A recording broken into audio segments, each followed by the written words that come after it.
नमस्कार साथियों, मैं हूं आपका दोस्त भानु भार्गव। आप देख रहे हैं जीके विद भानु चैनल। साथियों, मध्य प्रदेश स्कूल शिक्षा विभाग में ट्रांसफर पॉलिसी जारी हो चुकी है और अब आवेदन भरना प्रारंभ हो चुके हैं। साथियों, जैसा कि आदेश में दर्शाया गया है कि पहले प्रशासनिक ट्रांसफर होंगे और उसके बाद स्वैच्छिक ट्रांसफर होंगे।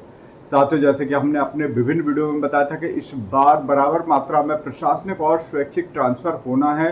उसी क्रम में देखा जाए तो 8 तारीख से लेकर 15 तारीख के बीच में या 17 तारीख तक जो ट्रांसफर होना है वह प्रशासनिक ट्रांसफर होना है। अब इसी से संबंधित हमारे बहुत सारे शिक्षक साथियों के प्रश्न आ रहे हैं। साथियों, इसके अलावा हम उन सभी प्रश्नों को इस वीडियो में जानेंगे, जैसे कि यहाँ पर हम आपके प्रश्न बता देना चाह रहे हैं और इसको आप लास्ट तक देख सकते हैं। यह वीडियो आपकी समस्या समाधान हेतु ही बताया गया है। एक तो अधिकतर प्रश्न आ रहा है, जनगणना में संलग्न शिक्षकों के ट्रांसफर होंगे या नहीं होंगे, और साथियों ऑनलाइन ट्रांसफर नहीं हुए तो उनके प्रशासनिक ट्रांसफर हो सकते हैं क्या। जिनके ऑनलाइन ट्रांसफर नहीं हुए तो प्रश्न इस प्रकार से पूछे गए हैं। वहीं प्रशासनिक स्वैच्छिक ट्रांसफर दोनों कर सकते हैं क्या। राजा जैन सर ने पूछे, बीएड ब्रिज कोर्स करने वाले शिक्षकों को सांदीपनि विद्यालय मिलेगा या नॉर्मल विद्यालय मिलेगा। साथ में नवनियुक्त शिक्षकों के ट्रांसफर सिर्फ उसी जिले के अंतर्गत होगा या अन्य जिलों में ले सकते हैं ये। साथ में सीएम राइज परीक्षा नॉर्मल विद्यालय में शिक्षकों के ट्रांसफर होंगे, सीएम राइज स्कूल में नॉर्मल शिक्षकों के ट्रांसफर होंगे या नहीं होंगे। तो होंगे, लेकिन कौन से शिक्षकों के होंगे इसे भी जानेंगे। सरप्लस शिक्षकों का क्या होगा, तो सरप्लस शिक्षकों के से रिलेटेड जानकारी जानेंगे। यदि आप सरप्लस हैं तो आपको किस प्रकार से ट्रांसफर लेना है। वही परीक्षा अवधि वाले शिक्षकों के ट्रांसफर होंगे तो उसका क्या प्राथमिकता क्रम रहेगा। परीक्षा अवधि वाले शिक्षकों के ट्रांसफर होंगे तो बिल्कुल। चलिए, तो इन सभी सवालों के आंसर हम इस वीडियो में जान रहे हैं। सबसे पहले जो प्रश्न आ रहा है वह प्रशासनिक ट्रांसफर से रिलेटेड आ रहा है। साथियों, प्रशासनिक ट्रांसफर कल से प्रारंभ होना है, यानी 8 तारीख से प्रारंभ होना, जो कि 15 और 17 तक चलेंगे। तो साथियों, प्रशासनिक ट्रांसफर में आप लोगों को ट्रांसफर नहीं करना है। ये ट्रांसफर मतलब कोई अभ्यर्थी नहीं करेगा कि ऑनलाइन पोर्टल पर आपने प्रशासनिक ट्रांसफर का आवेदन डाल दिया और आपका प्रशासनिक ट्रांसफर होगा। साथियों, यह ट्रांसफर जो मुख्य रूप से होते हैं शिकायती ट्रांसफर होते हैं, या विभाग द्वारा ऐसे शिक्षकों की जिनकी शिकायतें आ रही है, इन पर गंभीर आरोप लगे हैं या इस प्रकार का कोई प्रकरण बना है, तो ऐसे शिक्षकों के ट्रांसफर किए जाएंगे।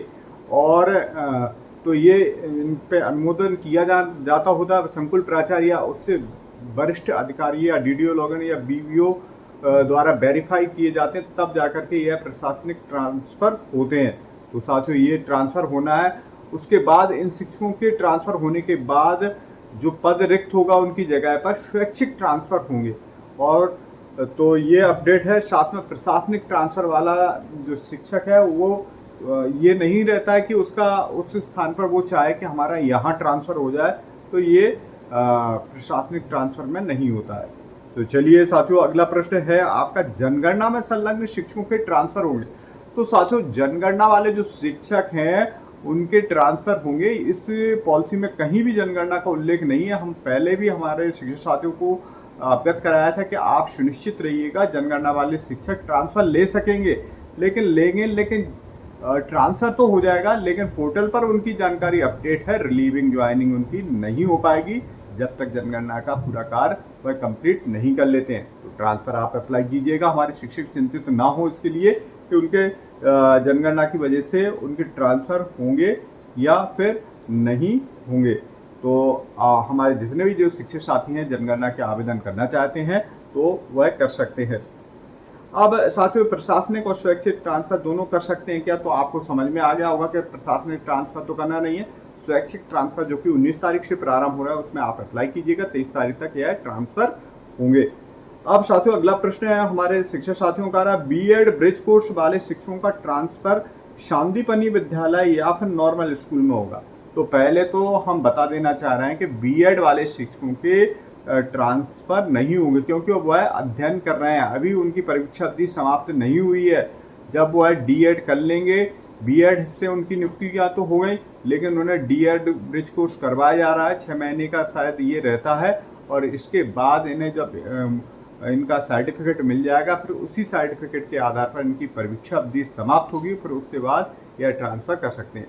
फिर भी यदि आप अप्लाई तो कर ही देना, लेकिन जो ऑथेंटिक बात है वह ये है, फिर भी हमारे शिक्षक साथी अगर अप्लाई करते हैं तो अप्लाई आप कर सकते हो, लेकिन नॉर्मल विद्यालय में नहीं, आपको सीएम राइज विद्यालय या विशिष्ट विद्यालय में ही ट्रांसफ़र का आवेदन कर सकते हैं। विशिष्ट विद्यालय का मतलब है CM rise school, PM Shri schools, models school या जिला स्तरीय उत्कृष्ट विद्यालय। साथियों, अगला प्रश्न है, नवनियुक्त शिक्षकों के ट्रांसफ़र सिर्फ उसी जिले में होगा या अन्य जिलों में भी ट्रांसफ़र नहीं ले सकते? तो नवनियुक्त शिक्षक अन्य जिलों में ट्रांसफ़र नहीं ले सकते। इसका मतलब यह है कि उसी जिले में वह ट्रांसफ़र लेंगे, क्योंकि उनकी अभी परीक्षा अवधि समाप्त नहीं हुई है, परीक्षा अवधि से रिलेटेड है। परीक्षा अवधि यदि आपकी कंप्लीट हो गई है तो आप कहीं भी ट्रांसफ़र ले सकते हैं। और यहाँ पर हम बता देना चाह रहे हैं कि प्राथमिक शिक्षा जिले के अंदर ही लेगा, अगर जिले से बाहर लेते हैं तो उनकी सीनियरिटी चली जाएगी। साथ में माध्यमिक शिक्षक संभाग से बाहर लेते हैं तो उनकी सीनियरिटी जाएगी, और जो उच्च माध्यमिक शिक्षक है, लेक्चरर हैं, वह कहीं भी ट्रांसफ़र ले सकते हैं। अब साथियों, सीएम राइज स्कूल में नॉर्मल शिक्षकों के ट्रांसफ़र होंगे या नहीं होंगे, तो इसे हम जानेंगे। होंगे, नॉर्मल शिक्षक भी ट्रांसफ़र लेंगे नवनियुक्त के अलावा। नवनियुक्त शिक्षकों के तो ट्रांसफ़र हो ही रहे हैं सीएम राइज स्कूल में, और साथ में नॉर्मल शिक्षक भी लेंगे, तो इसे हम जानेंगे। लेकिन उससे पहले सरप्लस शिक्षकों का क्या होगा? अगर सरप्लस शिक्षकों का, एक शिक्षक साथी ने हमसे पूछा है, तो सरप्लस शिक्षक अपना आवेदन स्वैच्छिक स्थानांतरण नीति के तहत कर सकते हैं, और इनके जो ट्रांसफ़र में इन्हें वरीयता मिलेगी। जैसे वरीयता के कई क्रम हैं, जैसे गंभीर बीमारी से ग्रसित पति पत्नी या फिर दिव्यांगता है, वह इस श्रेणी में आ रहा है। तो ऐसे शिक्षकों में अतिशय शिक्षकों को भी प्राथमिकता मिलेगी। आप अगर आवेदन करते हैं तो आपको सामान्य शिक्षक से, इन जो हमने बोले हैं उन शिक्षकों के अलावा सामान्य शिक्षकों से प्रायोरिटी मिल जाएगी। तो साथियों, ये इस प्रकार से हो सकता है, और यहाँ पर उन शिक्षकों को भी प्राथमिकता मिलेगी जो पूरा सेवा काल की गणना जिनकी देखी जाए तो शुरू से लेकर अभी तक सर्विस का जो है वो भी इसी प्राथमिकता के क्रम में आएंगे। तो प्रायोरिटी से रिलेटेड हम अगला वीडियो भी ला रहे हैं। साथियों, एक और अगला प्रश्न है,